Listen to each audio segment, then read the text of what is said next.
So we are not treating criminals. These are Ugandans. Abaka abatuula akakiiko akavunaanyizibwa ku by'empuliziganya eby'ekikugu baasibye bakunya abakungu abavunaanyizibwa ku by'empuliziganya ku nsonga ezitali zimu nga naye kuwandiisa amasimu mwejjidde. Oluvannyuma lw'abantu okukaaba nga abasinga bagamba tebanaba kuwandiisa amasimu gaabwe.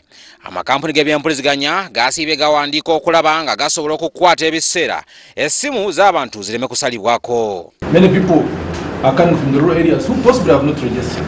The police has been using phone tracking without necessarily having registration completed. So the security issue, I don't take it as a serious issue, because even the IDs used will be forged, the letters of LOCs are forged, so it might be difficult. In the rural areas, somebody could have a voter's ID, but they want a passport photograph, which they don't have, and that's making the process, compromising the process. Kigambibwa nti ennamba z'essimu eziri mu ggwanga zisukka mu bukadde 16 kyokka ezakawandiikibwako ziri obukadde 11 kokka nga n'olwekyo ennamba ezisinga tezinaba kuwandiikibwa. Tulabye nti waliwo ebizibu bingi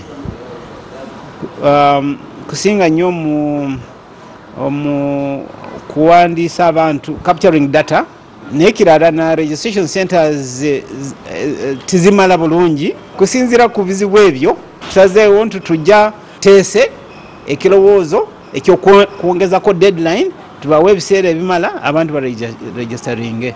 Kakati ng'abange ab'enkiikirira b'erubabo abalala tebamanyi na studio oba wabeerawo bifaananyi by'abantu. Okusinziira ku mwesigwa akakiiko kagenda kulangirira ku lunaku olwokutaano ebbanga eryongezeddwayo kyokka nga bagamba nti terigenda kubeera ddene nnyo wabula saamusaamu abantu bonna basobole okuwandiikibwa.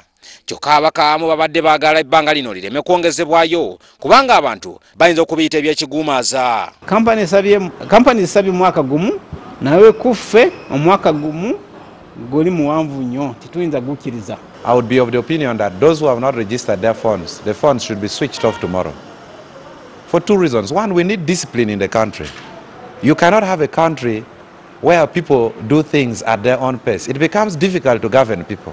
Ku lunaku lw'enkya UCC ejjeko abatannaba ku registeringa tumale okwevaluatinga process. Kyokka wadde amakampuni gano ag'essimu geevaamu omutwalo gumu ogwa siringi okuwandiika buli simu kaadi y'omuntu, abantu bakubiziddwa obutasasula nsimbi yonna kubanga zino ensimbi zirina kusasula amakampuni ag'ebyempuliziganya. Kitale Moses, The Best TV.